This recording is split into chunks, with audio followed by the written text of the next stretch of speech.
Good evening, ladies and gentlemen, and a warm welcome to the launch of our joint study on children's rights and finance, how the Swiss and Liechtenstein finance industry can promote and protect children's rights. My name is Alice Harber-Forel, and I'm the head of the programs at the Global Compact Network Switzerland and Liechtenstein.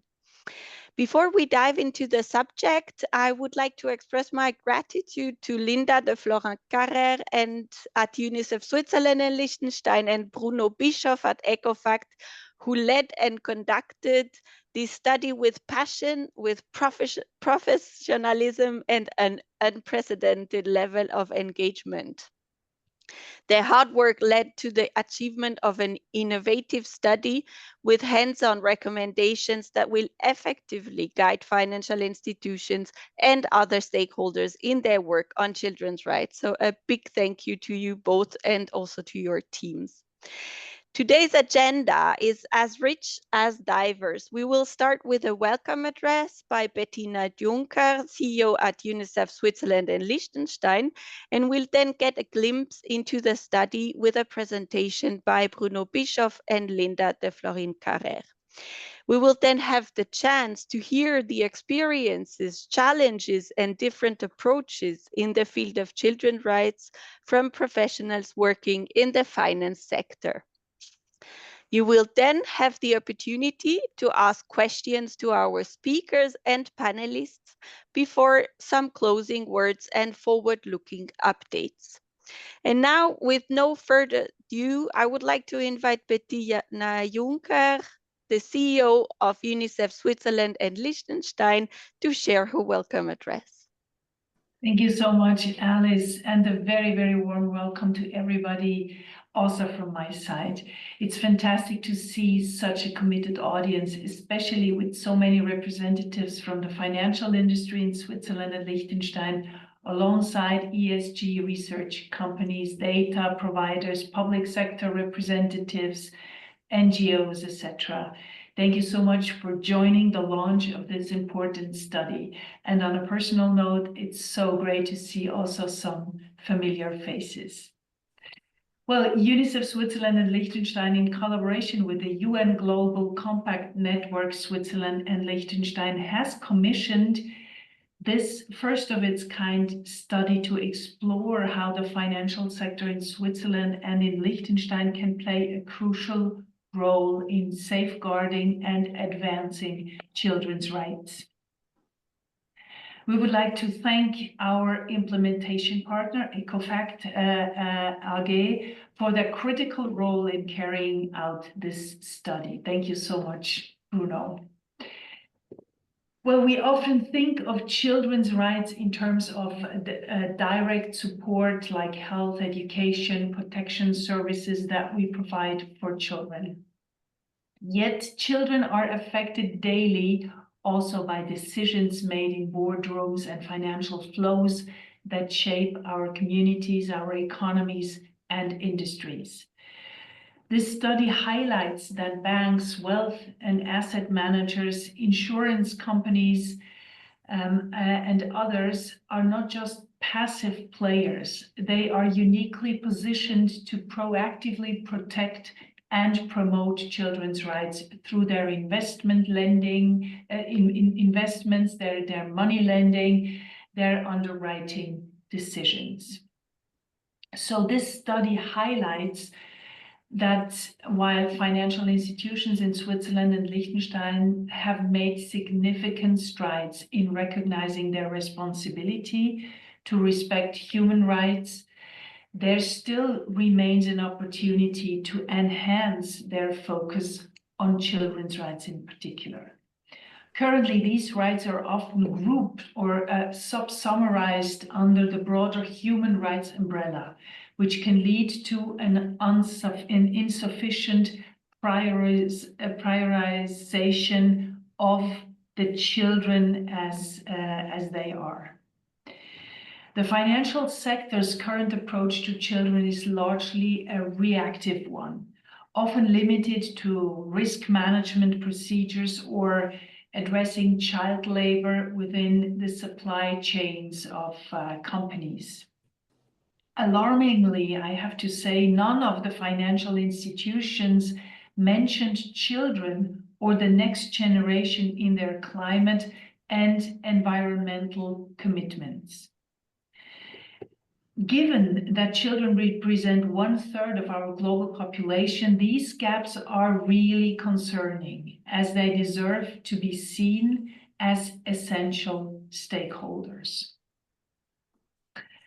Despite the challenges, the financial sector has indeed a significant opportunity to enhance children's rights. By collaborating with expert organizations, financial institutions can deepen their knowledge and awareness of children's very, very specific vulnerabilities. Imagine a financial landscape where children's rights are seamlessly integrated into corporate governance, into risk management, and also into product development. This vision goes beyond simply mitigating the risks for children. It actively fosters a positive outcome view. Financial institutions can lead the charge by enhancing stewardship and engagement with clients and investee companies, advocating for children's rights through a proactive dialogue. Through collaboration and a commitment to change, financial institutions can lead the way in creating a future that safeguards the well-being of children in a very, very proactive way.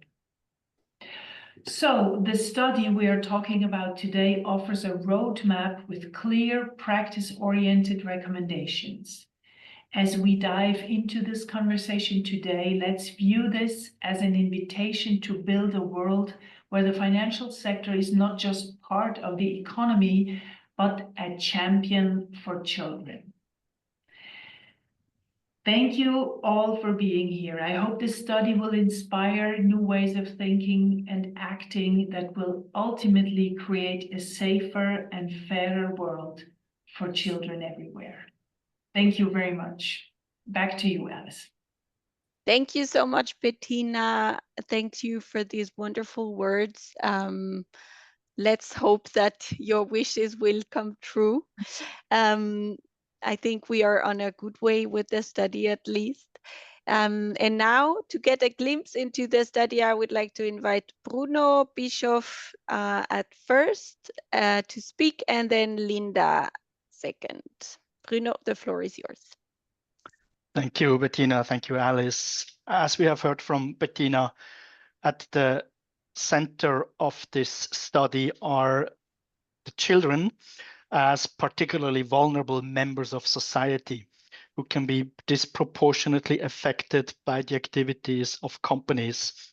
But together with the role and responsibilities of financial institutions, with the expectations to respect and promote children's rights. So the quotes from Professor Rogge and President Robinson outline the scope of what the study seeks to cover. The study has several goals, namely to raise awareness of how financial institutions, in particular their products and services, can affect children's lives, and to improve the understanding of financial institutions' responsibilities regarding children's rights. We also sought to evaluate financial institutions' commitments and actions in this regard, and thereby to identify gaps in knowledge and operational challenges. And not least, also as touched on by Bettina, to foster engagement around this topic. And we see this event as a start of that.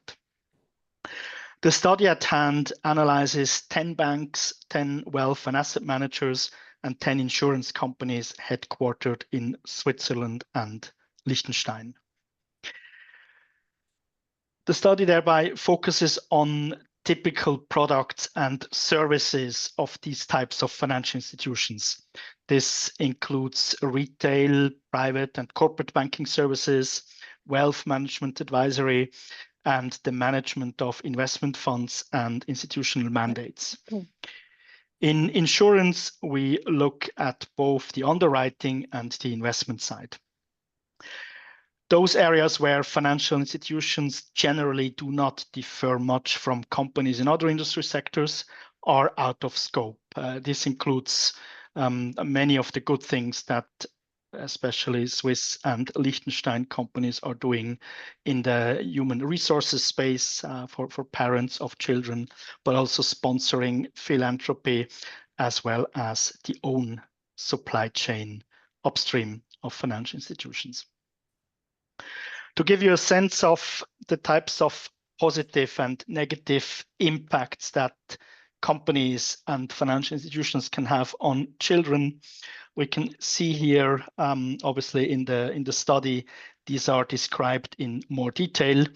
This is just a glimpse of what we are covering there. On the left, we outline the impacts from financial institutions themselves, such as child-appropriate bank accounts and insurance products, which have a direct impact on children, or the facilitation of sustainable and impact investments, which positively affect communities and environments in which children and their caregivers live. So this is then more an indirect impact. On the negative side, if children have access to unsuitable online content, for example, through account cards or micropayment solutions, this can have a direct negative impact on children. On the right-hand side, we see a snapshot of impacts that the various industry sectors can have on children through the products and services provided by financial institutions. So we see that child labor, unfortunately, is a significant issue for several sectors, but there are other negative impacts, such as exposure to unhealthy substances in manufactured products, toys, for example, pollution from production or from waste of products, or impacts from unsuitable marketing that is directed at children. But of course, and importantly, each sector also can have positive impacts. For example, providing affordable consumer goods or nutritious food, protecting the health of children and their mothers, or facilitating learning and communication opportunities. The research we conducted on these 30 financial institutions was conducted based on a desktop research of published information by these banks, wealth and asset managers, and insurance companies, and also complemented with 6 interviews with selected financial institutions. It was structured in terms of governance and strategy, where we checked whether financial institutions not only have a commitment to respect human rights, but also an explicit commitment to respect children's rights, or whether children are explicitly considered in the institution's materiality analysis. As we've heard in the introductory remarks from Bettina, human rights positively are covered quite broadly, but explicit references to children's rights are rare. In risk management, we looked for references to children as particularly vulnerable group in lending, investment, or underwriting policies. And here again, it's positive to see that a majority of institutions does mention children in such policies, but they do so mostly in the context of child labor. We also see with wealth management and asset managers, they are sometimes utilizing engagement with investee companies with a focus again on children, but mostly looking at child labor.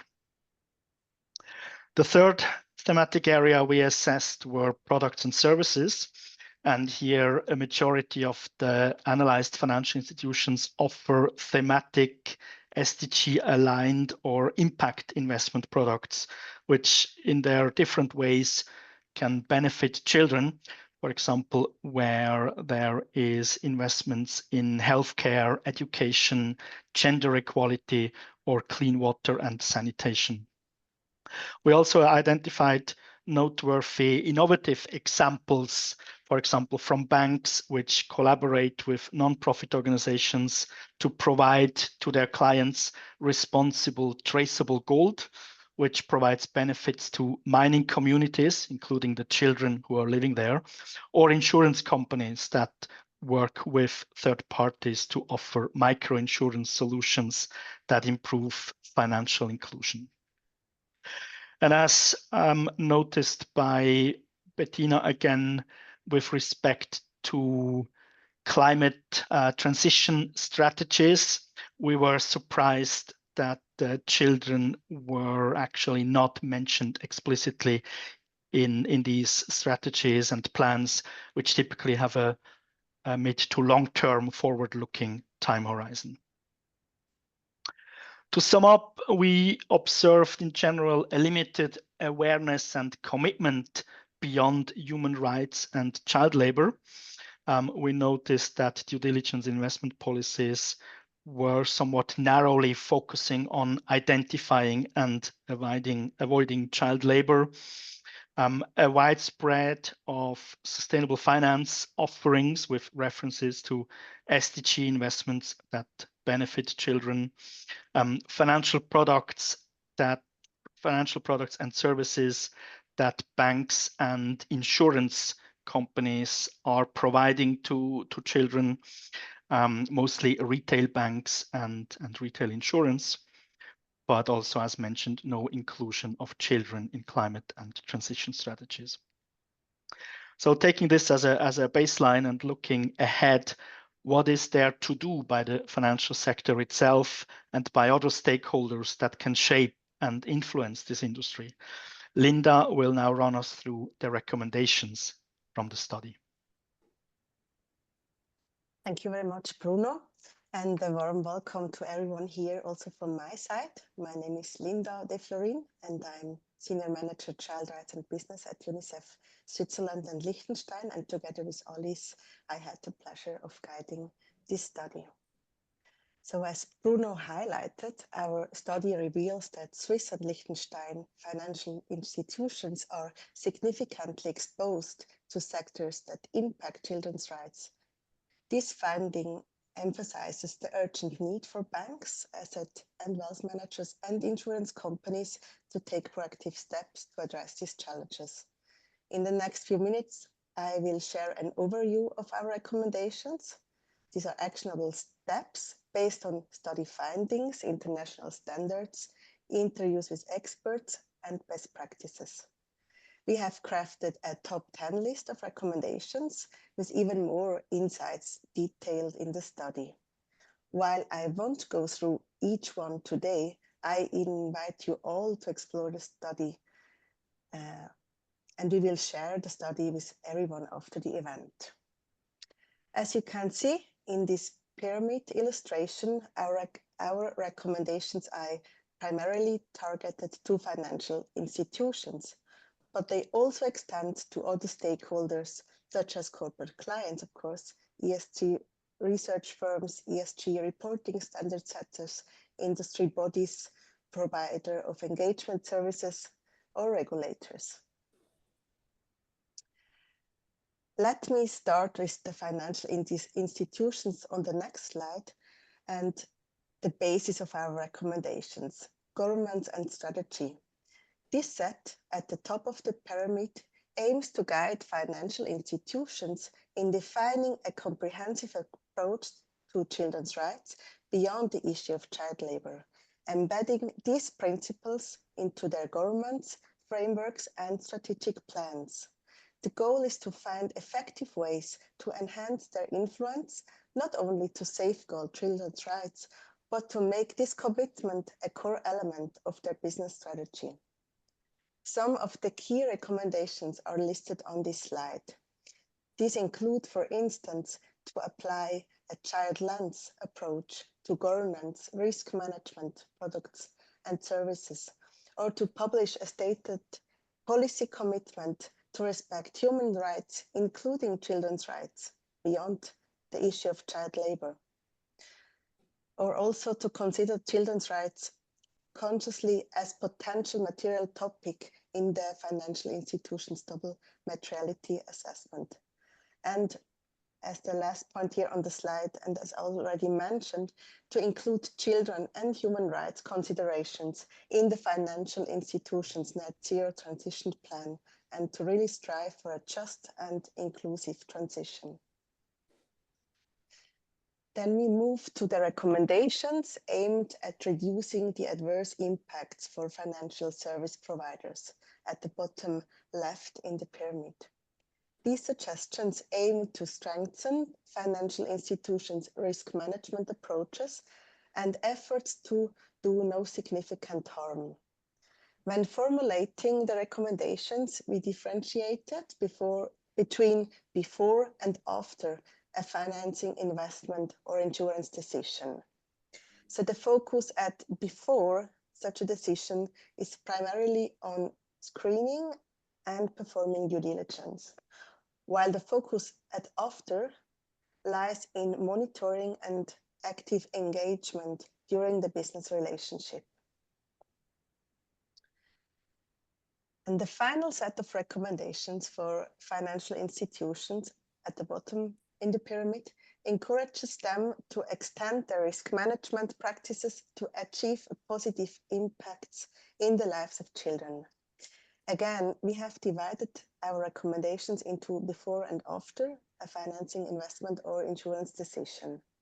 The primary focus at before is on conducting positive screening to identify companies with an above average performance in relation to children's rights, and the creation of targeted financial products for children, for instance, thematic investment opportunities.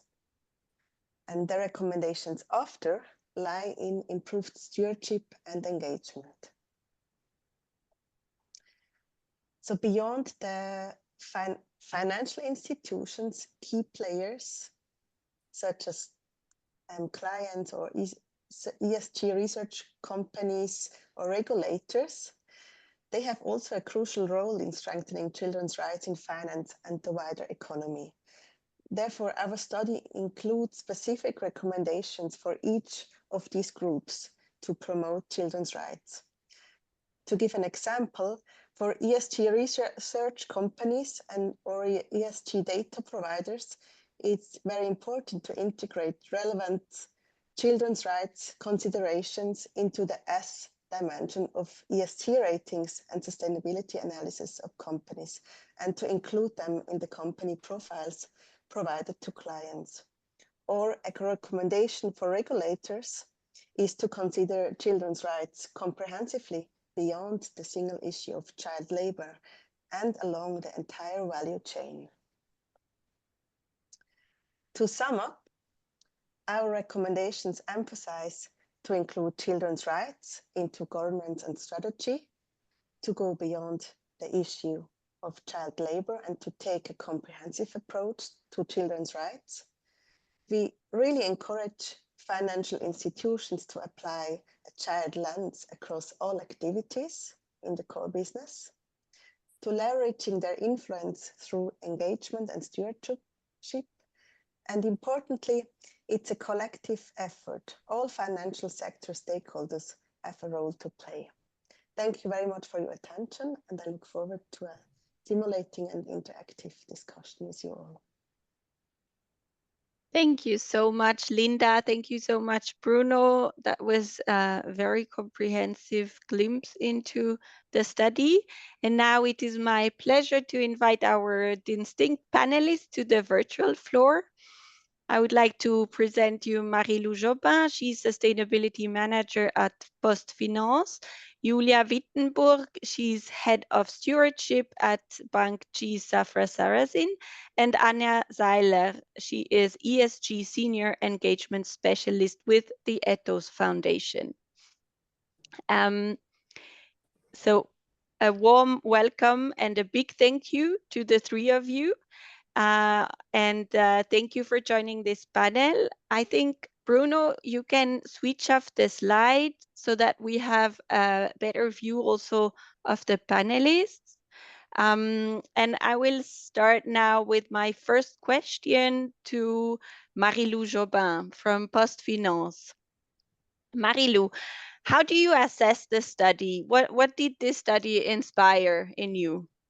Yes, thanks for the question, Alice. I thought it was a very good overview, actually, of what the whole topic of children's rights encompasses and what we can do as a financial institution to work on this. So it's kind of a good basis to get into the subject, but also maybe to get in touch with colleagues. And I really liked actually the combination of the different methods that shed kind of a different light on aspects of children's rights. So maybe the whole background information on standards, but also the desk research on what other financial institutions are doing. That's a nice overview to see what can we learn from each other. And also I liked the qualitative view as well on the sector exposure that you didn't talk about now before, but which is still kind of an interesting thing to see. So I would recommend to really dig a little deeper into the studies.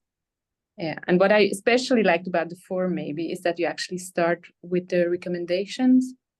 So for me, in my daily business life, I'm happy to kind of directly see where I can kind of dig deeper or look at what is specifically interesting for me or for in my work or for PostFinance, and then directly maybe read that chapter or that recommendation. Thank you so much for this very positive feedback. Thank you for also your very comprehensive view. Now, I would like to turn to you, Julia Wittenburg. So in the sustainable investment policy of your bank, so of Safra Sarasin, you refer to the children's rights and business principles. What role do children's rights already play in your work, and what actions have you already taken?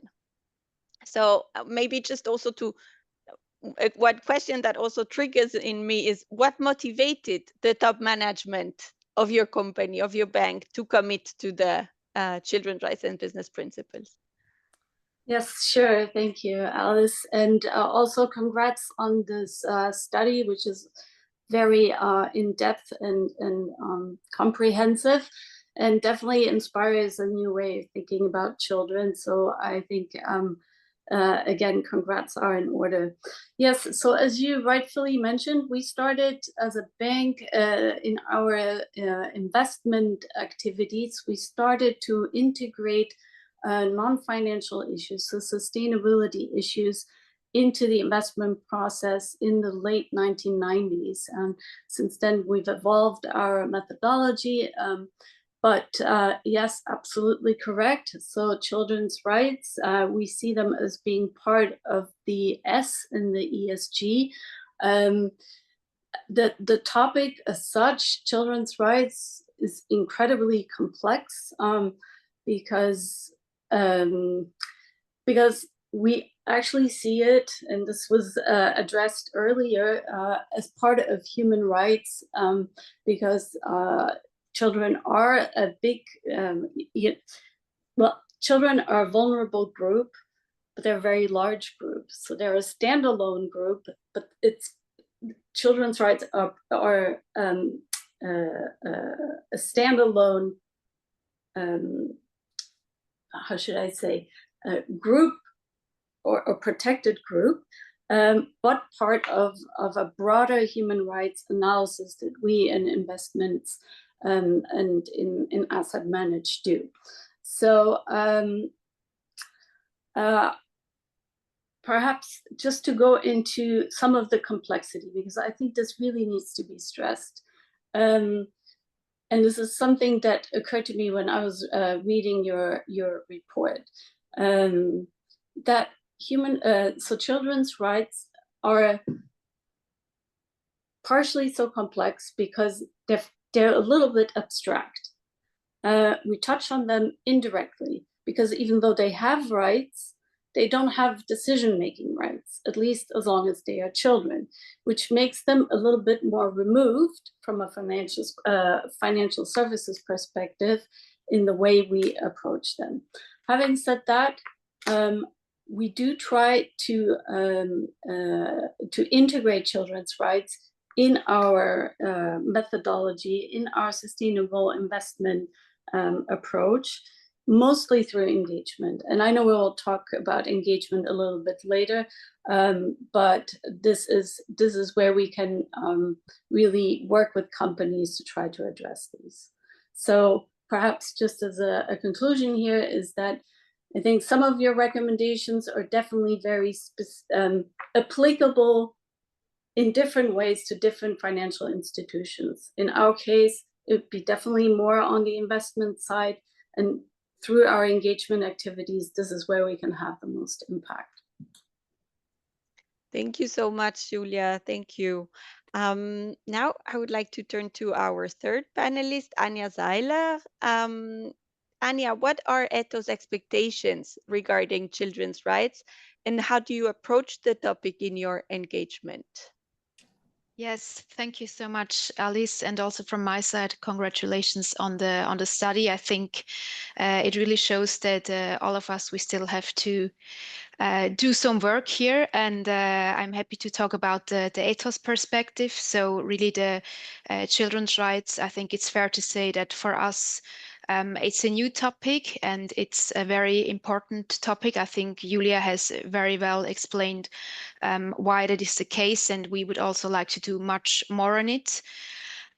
We are already doing a lot of things that are connected to topics that are related to children's rights, right? Even though we don't directly work on children's rights. So I can give some examples regarding our engagement. So we are leading campaigns, for example, on forced labor in supply chain. We are having campaigns on living wages in supply chains, on tech addiction and mental health of children, and in general, how to better protect children in the online space. This is a more recent topic, but it's very, very important.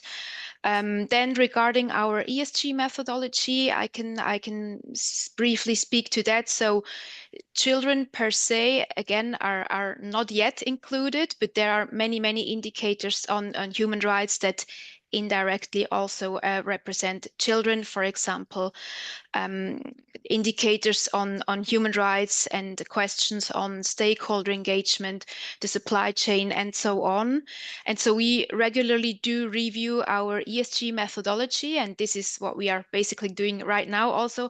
And we are also open for new inputs. And actually one organization that we started to work with is the Global Child Forum. It's a non-profit based in Stockholm. And what they do is basically they look at companies and how companies incorporate children's rights into their operations. And so every year, the Global Child Forum, they release a benchmark and they look at different areas of how they assess these companies. So it's really over it's around 1,800 companies they assess, and they look at governance, at workplace, at marketplace, and also how children are integrated in the broader community. So it's really cool because they have been doing all the work, and we as financial institutions, we can use the data and the information that is already out there, and then we can see how we can integrate this in our investment processes. And just, if I may, one last point that maybe is not so much related to the investing business, but we have recently sponsored a book. So it's a book for children, and it educates them in financial literacy and also sustainable finance. And it's really a kind of comic style book, and it empowers children to seek more opportunities, to put their money to work, and also fulfill their dreams through their investments. Thank you so much, Anja. That's wonderful to hear. Maybe you can also share the link to this book with us afterwards. That would be great. Marilu, I wanted to ask you, so we have heard already a bit, it is challenging, it's a special group, of course. It's what are, in your case, the challenges to include children's rights consideration in everyday work? Yes, it's a very good question. And I think we're like also at the beginning maybe of that journey. And what we do is also consider human rights in our double materiality assessment. It's a material topic, but and we talk about child labor. So we are exactly this what you describe in your study. So how can we kind of move forward? Probably it's by starting to generate awareness for the differentiation also between just child labor and children's rights. I think that's the very foundation. And when I started talking about the topic now because of this study at PostFinance, then I noticed, oh, this differentiation is not always very clear. So kind of need to start at the beginning. And that's also already the first kind of barrier or jump that we have to take. Exactly. And how to get to the point where children's rights are in itself a material topic seems to me is quite an interesting also recommendation that you have, but it seems to me quite difficult to achieve because that process is standardized and it has also stakeholder opinions. So it is also about raising awareness in the stakeholder group.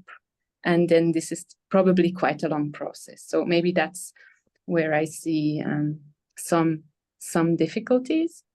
But I think people will agree that it's an important topic, like from a normative perspective. But then it's maybe hard to keep that high priority in daily business. So to get it into this strategy and governance, that needs quite a lot of foundational work, I feel.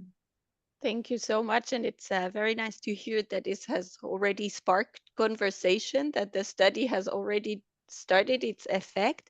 I would like to have a follow-up question to you. So in your experience, is it possible to apply learnings from other topics, such as climate change, for example, to the issue of children's rights? Yeah, it's a very good question, but it makes me think of how did we establish maybe climate change as a topic, right? And it probably had different drivers. So it has like a regulatory driver as well. It has, because we're at PostFinance, we also have this Vorbildfunktion. So we are part of the of you the have post. To be a role model. Exactly, thank you. We have to be a role model. So we have different a different type, maybe also of pressure, but also of help to do this. And it's maybe not the same with children's rights. So it's a little bit the same, and we have to start at the very beginning. So what I said before, right? How do we get it to be of more strategic relevance? And it will take quite a lot of time, but I'm sure that it's better to start somewhere than not to start at all. So maybe if we start where at this out of scope part, so maybe we're quite good at the HR solution already, so we can build on this culture and maybe start this discussion with the investment department, and that can build, so we can kind of expand this culture of children are important. So I think that's where that's my personal opinion now. That's, I think, where I would start. And then when we talk about investments, what we do at PostFinance is that we follow the exclusion list of the Norwegian Sovereign Wealth Fund. So it's kind of a start because their children's rights are relevant. But of course, it might be interesting to have a deeper analysis where we are also exposed more or less in our own portfolio. Thank you so much, Marilu. Julia, so we have heard in Marilu's case, it has already sparked some conversation. We were wondering, in general, how do you assess the feasibility of the study's recommendations, and which recommendations seem particularly relevant to you? Yes, of course. So, I mean, overall, the recommendations relevance, I think I said that earlier, will be very specific to each financial institution. I think the study is, again, I'm repeating what I said earlier, very comprehensive and complete. The observations are very relatable. They provide for helpful inputs and guidance, which I think is very important. The first recommendation on apply a child lens perspective or approach to governance strategy, risk management and products and services also makes complete sense. I mean, children are tomorrow's decision makers on a political front, on a business front, as consumers. So in a long-term vision, it makes complete sense to integrate and be mindful of their rights. From a practical point of view, I would say from our perspective, so the report provides a number of recommendations. Now, if you extrapolate from what has been said on children's rights and them being part of human rights is only one bit of the S in ESG. You in the S part, you also have issues such as health and safety, data privacy, freedom of association, supply chain, labor standards, and so on. And so if you look, you have children's rights, human rights, the S is part of the ESG. You have the environmental, the social, and the governance side. And in the ESG, you have hundreds of indicators sometimes. So you have to make decisions and priorities in order not to dilute all the other indicators, especially if you're doing a screening or of some sort. And I think from a perspective of a financial institution, the ESG is only one aspect of what actually makes the financial business decision. So this is something to consider. But from what I consider for my purpose and for my role in particular is the advisory work, the engagement work, how we can integrate children's rights even more, become more specific and more targeted in addressing these. Because again, they're very important topics, but again, they're also a little bit more removed. It's almost like we can only work on the context because again, children are not decision makers yet, so we can really influence the context around them so that indirectly it will positively impact children's rights, if that makes sense. Yeah, makes total sense. Thank you so much, Julia. A follow-up question for you. So you are head of stewardship at Safra Sarrazin. Can you give us a concrete example of your work in engaging with companies on children's rights? And if you can, say what effects it had for the children. Sure, absolutely. So yes, this is definitely my topic. I'm going to speak about the cocoa value chain. This is a topic that I started working on maybe 12 years ago, so it's been an issue. So child labor and forced labor has been an issue in the cocoa supply chain for decades now, with only limited improvements, I would say. This has to do with the complexity, again, of children's rights, really, because sometimes it's not enough to just address them. You have to address a much more holistic and a much more the framework and the conditions and the circumstances around children, right? So I've been observing that companies have had limited success sometimes, also because you have to consider what constitutes child labor, what are dangerous, what is dangerous, what constitutes dangerous child labor, and so on and so on. What I've noticed after much pushing, really, of pushing one of our investee companies, they are leading cocoa supplier, a producer and supplier. After a few years, it took a few years of pushing them to take me and some other investors on a site visit. So a site visit to the Ivory Coast. This happened last year. The Ivory Coast, if maybe some of you know, together with Ghana, provides 2/3 of global cocoa. And looking at visiting the sites, visiting farms, visiting the cooperatives, visiting the processing facilities, and driving through villages, you get a pretty good view of some of the realities on the field, right? And while I noticed that in those 12 years that I've been following this topic, changes have happened, especially if you look at the facilities themselves, and even on the streets when you're driving through the country, you see notices everywhere, signs to stop child labor in the cocoa supply chain specifically, also in the cooperatives and cocoa certification elements.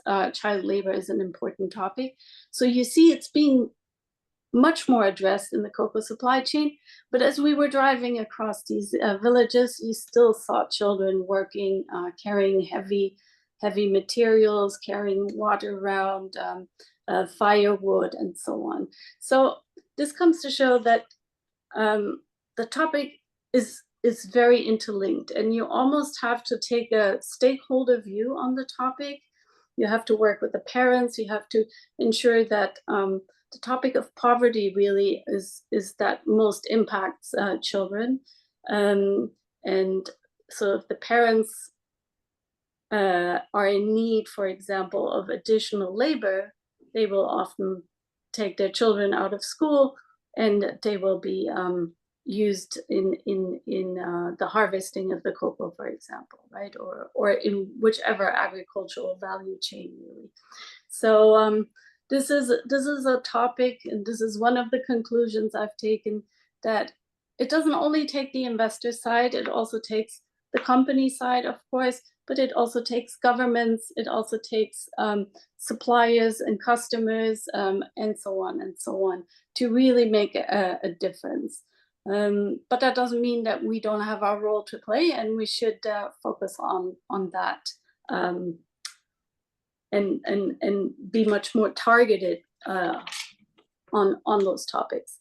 Maybe just one more thing on other examples, not on the engagement side, but on the voting side. So when we exercise our voting rights, we often also see shareholder proposals that are tied to children's rights. So for example, to report on child safety and harm reduction at some of the tech companies and social media companies, adopt a paid sick leave for all employees. So this is more of an issue in some markets like the United States. To eradicate child labor or set targets. So there are a number of ways where we can exercise this oversight and our due diligence obligations through stewardship activities. Thank you so much. I think it's very important to acknowledge this systemic view, this aspect of, yeah, the children are part of society, and so they are influenced by, do the parents have a living wage? Do the parents have sick leave, etc., etc. Thank you so much, Julia. Now I'd like to turn to Anya. With the same question, can you tell us about a successful experience in your work? So where have you succeeded in improving the situation for children through ethos engagement and stewardship? Yes, thanks for the question, Alice. And I'm fully aware that I think one of the key takeaway messages that we want to leave the audience with is that children's rights don't equal the avoidance of child labor, right? But it's much broader. But here again, I come with an example of child labor, but maybe in a different way than what you would expect. So we started an engagement with a US-based fast food company that was in the news a lot last year because there were over 300 cases of child labor identified at franchises of these companies. So here we talk about the US market, and it's very concerning that the numbers in the US of child labor have been going up in recent years. And this is also where we as investor, of course, need to do our due diligence and more. So yes, we have this kind of situation then comes in through our controversy screening, and process wise we would create such a controversy within our system. And we also co-signed a letter together with other investors to approach this company. And we were asking, what's going on there? That's very concerning to have over 300 cases of child labor. And these were children that were found working at 2 in the morning. They were cleaning stores, and one was even found operating a deep fryer. So something is very wrong there. And the company can also say, oh, we don't want to talk to you. So we are always looking to build a coalition and also have this eye level kind of exchange with them. And we did have just very recently an engagement call with them after they have been replying through a written letter to us. And basically they went through all the measures that have been in place already before these incidents, and also what they have been undertaking since these numbers have been known, and also what will be taken, what kind of measures will be taken in the future, and also regarding grievances, how this reporting of grievances works, how are different stakeholders made aware of it, and so on. So it's still, I think, a bit early days to say the situation has improved, but we see there is clearly a commitment to improving the situation. I think I really want to stress again Julia's points of having different kind of actors who can together improve the situation. Also in this case, for example, the federal offices are heavily involved. And so by the end of the year or beginning of next year, we will see how the numbers have been for this year. I think it's important to say that it's not about having a zero tolerance policy to child labor, because that is often misunderstood, and that means that, oh, if child labor happens, I'm not even asked to report on it because there will be some punishment for me, right? But it's really, how does the company react to such cases? Thank you so much, Anya. We also have a question in the chat, but they are linked a little bit, so we can maybe take them together. So what advice would you give to other financial institutions looking to enhance their focus on children's rights in their operations? And in the chat, we have the question, I think probably in relation to investment, so it might be for Julia. No, we'll take it after, sorry. Yeah, I can give it a start, and then others Yes. can chime in as well. So I think very importantly, I mean, it's really as a first step, familiarize yourself with the topic, go step by step. It's a new topic for many investors, and I think in many cases the best practice are not yet defined, and we also need to gather more experiences on children's rights. What is very helpful, of course, is that there is more and more guidance on the topic available. I pointed also out to the Child Forum, the Global Child Forum, that has a lot of data already where you can make use of as a starting point. And then still, I think, I mean, for many investors, this has been a very disappointing piece of news, but conducting due diligence as financial institution is not required under CSDDD. We have been criticizing this heavily because I think this is precisely one of the first steps also to take as investors and as financial institutions. We need to conduct our due diligence because that's how we are made aware of cases where risk mitigation measures may not be enough regarding the respect of children's rights, or there is a concrete violation of children's rights. And then also we can act on this and, for example, use our leverage through engagement. So that's really one area to act on. And also, again, we are now talking a lot about this do no harm approach, but also, of course, there is the whole side of opportunities and looking at, innovative initiatives like blended finance vehicles. Just to mention one example, the Education Outcomes Fund that brings together different stakeholders to work specifically on positive impacts for children. Thank you so much, Anya. I think this is all of your discussion points show how the financial institutions have a key role to play to move the needle and to move forward. Yes. Now I'm torn between taking the question and finishing on time. So I would say that I will go on with my slides. Tabea, you can take away the spotlight on the panelists because now we will just I will just make a small outlook, and then for the ones of you who can stay maybe 5 minutes more, we will then take the question. So the study will be presented at Building Bridges in Geneva on the 11th of December. It's an in-person event. You see on the slide, we have a wonderful panel. So please, if you are attending Building Bridges, don't hesitate to attend also our session on children's rights and the financial sector.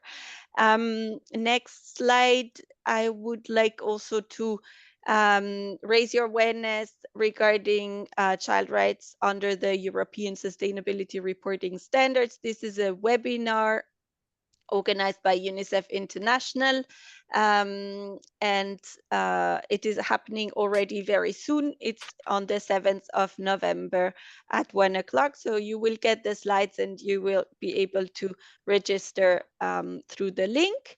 And then we have been mandated by the SECO to organize again a 4-part webinar series on child labor this time. So for the ones of you who have already seen the other one, this time it will be more a deep dive series on essential aspects of tackling child labor. There will be also one webinar on child labor and children's rights beyond child labor. So the first webinar will take place on 2nd December, and you will also get the link in the slides.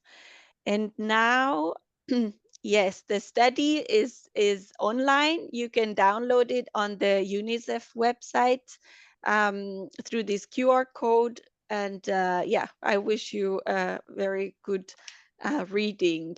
Now, I would like to just take this last question.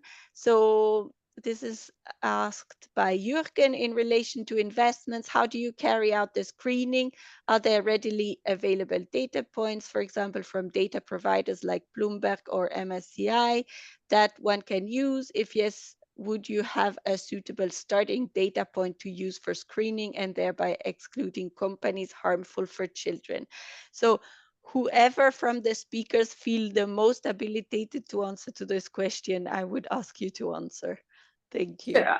I'm happy to speak on that question. So We source raw data from a number of service providers, and we have quantitative screens that, based on key indicators for each sector and subsector, then rate companies in a best-in-class approach. So we have, so data is available, but rarely.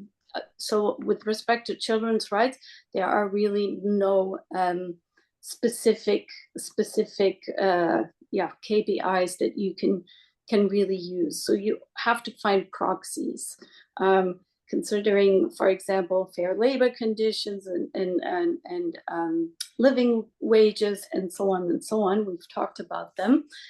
What we do in addition to that on a daily basis, we do monitoring of our investments using another data provider to screen for controversies. So whenever there's a human rights issue, regardless of what type of human rights violation that could be, and not only those, but I'm just, since we're speaking about human rights, these get highlighted so that the analysts can then take a look and do a further investigation on the topic. Sometimes that would lead to an engagement so that we can investigate.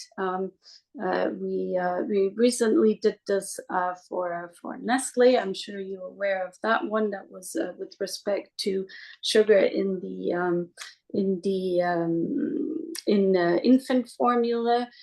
There was a report by an NGO, so we picked up that discussion with Nestle and supplemented some of that information and try to understand their approach on that particular topic. So yes, data is available, not always relevant or explicit to children's rights. So you have to find your proxies for that. And in general, the topics, as I mentioned, incredibly complex. So it's really worth understanding the bigger picture and not take a